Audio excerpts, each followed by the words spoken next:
আজই ডাউনলোড করুন আর এনজয় করুন আপনার পছন্দের শো। আমি তোমাকে ভুল বোঝাচ্ছি না শ্রীতমা, তুমি অলরেডি ভুল বুঝে বসে আছো। আমি তোমাকে যেটা ঠিক, যেটা সত্যি সেটাই জানানোর চেষ্টা করছি।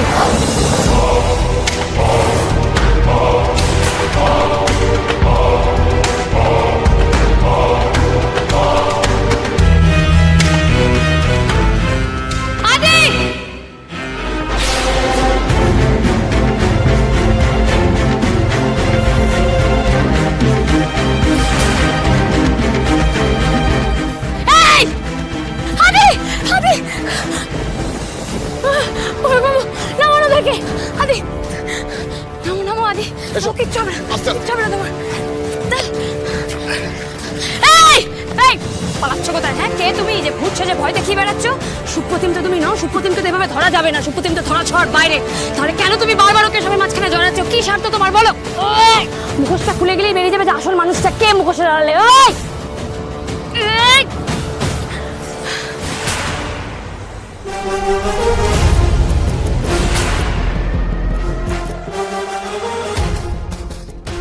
শিলিগুড়িতে হাসপাতালের বেডে মুখে মাস্ক পরে আধমরা হয়ে, তার মানে তুমি শুয়ে শুয়ে নাটক করছিলে, তাই তো? সুপ্রতিমের ক্লাসমেট, ওর গার্লফ্রেন্ড শ্রীতমা। শ্রীতমা, তুমি এতদিন ধরে এতগুলো মানুষকে তুমি খুন করে যাচ্ছিলে? তার মানে তুমি সেই মেয়ে যার নখের আঁচড়ে এতগুলো ছেলে প্রাণ হারালো, আর যাকে খুঁজতে আমরা দিন রাত এক করে দিলাম। হ্যাঁ হ্যাঁ, আমিই করেছি খুন। আমার সুপ্রতিমকে আমার থেকে যারা কেড়ে নিয়েছে তাদের কাউকে ছাড়বো না আমি, কাউকে না, কাউকে না। তুমি তো সবাইকে শেষ করে দিতে চাইছিলে, পারলে তুমি সবাইকে শেষ করতে পেরেছো? শেষ তো করেই ফেলেছিলাম, শুধু একটুখানি। হ্যাঁ শ্রীতমা, ওই একটুর জন্য, ওই একটুখানি হিসেবটা না ওই উনি রাখেন, আর ওই একটুখানি হিসেবেই না সমস্ত অঙ্ক এলোমেলো হয়ে যায়।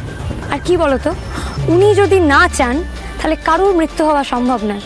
এবং হয়তো সেই জন্যই আমি সেদিন ওইভাবে বিক্রমের কাছে পৌঁছে গেছিলাম, ওকে বাঁচাতে পেরেছিলাম। আর আজকে দেখো, এখানেও সময় মতো আসতে পেরেছি, আর তুমিও ধরা পড়লে। পারবে না বাঁচাতে, পারবে না। একবার সময় মতো বাঁচিয়ে দিয়েছো বলে কি বারবার পারবে নাকি? তোমরা তোমরা সবাই মিলে ওকে আমার থেকে কেড়ে নিয়েছো। ওর কি দোষ ছিল বলো তো? আর তোমার ঠাকুর কেন কেড়ে নিল ওকে? শ্রীতমা, ওকে কেউ মারতে চাইনি আমরা। সেদিন যেটা হয়েছিল এটা একটা অ্যাক্সিডেন্ট। ওকে কার্নিশে উঠতে হয়েছে তোমাদের জন্য। তোমাদের কাউকে ছাড়বো না আমি, কাউকে না। 3টে মরেছে, আরো মরবে। কোনো পুলিশ, আইন, আদালত কেউ কিচ্ছু করতে পারবে না আমার। তোমাদের ঠাকুর, দেবতা কেউ কিচ্ছু করতে পারবে না আমার, কেউ আটকাতে পারবে না, কেউ পারবে না, কেউ না। শ্রীতমা, তুমি নিজের মধ্যে নেই। তুমি যা বলছো এরপর কিন্তু পরে তোমারই আফসোস হবে। আচ্ছা, যে সব হারিয়েছে তাকে আফসোস করতে হবে, আর যে শেষ করলো সে, তারা তুমি তুমি তুমি তোমরা কেউ আফসোস করবে না? মেরে ফেলেছো তোমরা সবাই ওকে মেরে ফেলেছো আমার সুপ্রতিমকে। ও কি ক্ষতি করেছিল তোমাদের? ও তো তোমাদের কাউকে কিছু করেনি। চুপ করো তুমি শ্রীতমা, চুপ করো। নিজের চোখে দেখেছি আমি এই শয়তানগুলোকে। সেদিন রাতে সবাই ছিল ওখানে, সবাই। তুমি ভুল দেখেছো শ্রীতমা। প্রথমত তুমি এভাবে আইন নিজের হাতে তুলে নিতে পারো না। তুমি যা দেখেছো তুমি হাফ স্টোরি দেখেছো। শোনো, সুপ্রতিমকে উত্তক্ত করা হয়েছিল এ কথা সত্যি, কিন্তু সেখানে আদি বা বিক্রমের কোনো দোষ ছিল না। তুমি এইভাবে ওদেরকে দোষী সাব্যস্ত করতে পারো না, দোষী ঠাউরাতে পারো না। মিথ্যে, সব মিথ্যে। আমার কাছে প্রমাণ আছে। দাঁড়াও, এই দেখো, সবাই দেখো। এটা তুমি শুট করেছো? কোথা থেকে?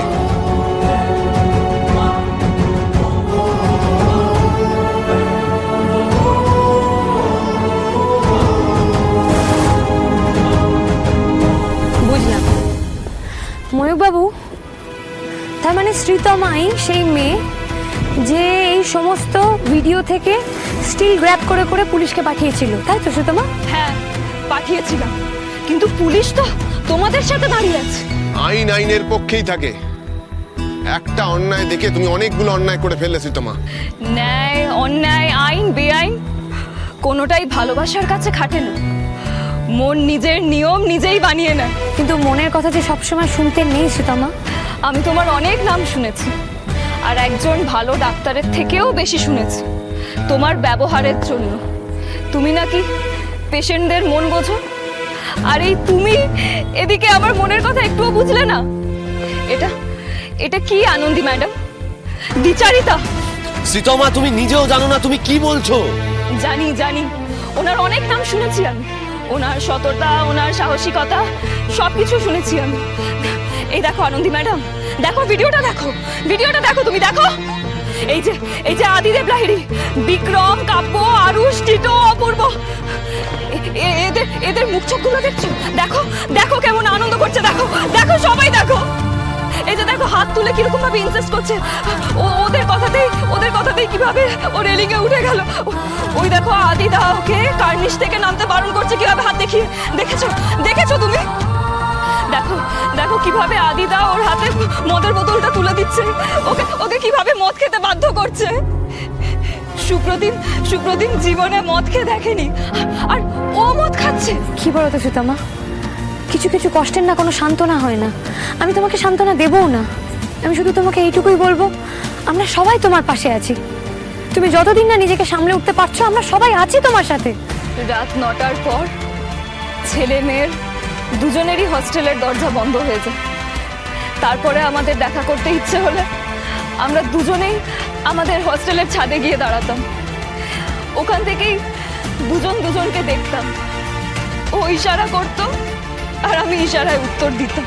এক মিনিট সুতমা, তোমাদের হস্টেলেতে তো ছাদে তালা পড়ে যেত, মানে তোমরা তো আর কেউ সন্ধ্যের পর ছাদে যাওয়াটা তো তোমাদের পক্ষে সম্ভব নয়। হ্যাঁ, তুমি কি করে যেতে ছাদে? আমি চুলের কাঁটা দিয়ে তালা খুলতে পারি। ওই দিন ছাদে উঠে দেখলাম ছেলেদের হস্টেলের ছাদে ওই কীর্তি। আমি চুপ করে দাঁড়িয়ে থাকতে পারিনি, ফোনটা বার করে ভিডিও করতে চালু করলাম। আমি নিজের চোখে দেখেছি, তোমরা সবাই দোষী তোমরা। সুতমা, তুমি যা দেখেছো তুমি ভুল দেখেছো। দেখো, প্রথমত তুমি তো কিছু শুনতে পাওনি। তুমি যদি কিছু শুনতে পেতে তাহলে তুমি বুঝতে যে সেই সময় আদি, বিক্রম ওরা সুপ্রতিমকে বাঁচানোর জন্য মরিয়া হয়ে উঠেছিল। তাহলে এখন ভুল বোঝাচ্ছ আনন্দী ম্যাডাম? আমি তোমাকে ভুল বোঝাচ্ছি না শ্রীতমা, তুমি অলরেডি ভুল বুঝে বসে আছো। আমি তোমাকে যেটা ঠিক, যেটা সত্যি সেটাই জানানোর চেষ্টা করছি। দেখো, তুমি পুরো ভিডিওটা ব্যাক টু দেখেছো, হ্যাঁ? আর এখানে তো তুমি কিছু শুনতে পাওনি, এমনকি তোমার ভিডিওতেও তো আমরা কিছু শুনতে পাইনি, তার মানে তোমার কাছে কোনো আওয়াজই আসেনি। তুমি যদি শুনতে পেতে তাহলে তুমি বুঝতে। আর এখানে তো সমস্যাটা তৈরি হয়েছে শ্রীতমা। আমি বলছি না তুমি যা দেখেছো তুমি সেটা ভুল দেখেছো, কিন্তু তুমি দেখে যেটা বুঝেছো সেটা তুমি ভুল বুঝেছো। কি সোজা না চোখে দেখা জিনিসকে ভুল বলে দেওয়া? ঠিক আছে, তাহলে আর কিছু বোঝাবো না, এবার আমরা তোমাকে সবটা করে দেখাই। এটাই সবচেয়ে ভালো হবে, দেখি ভিডিওটা।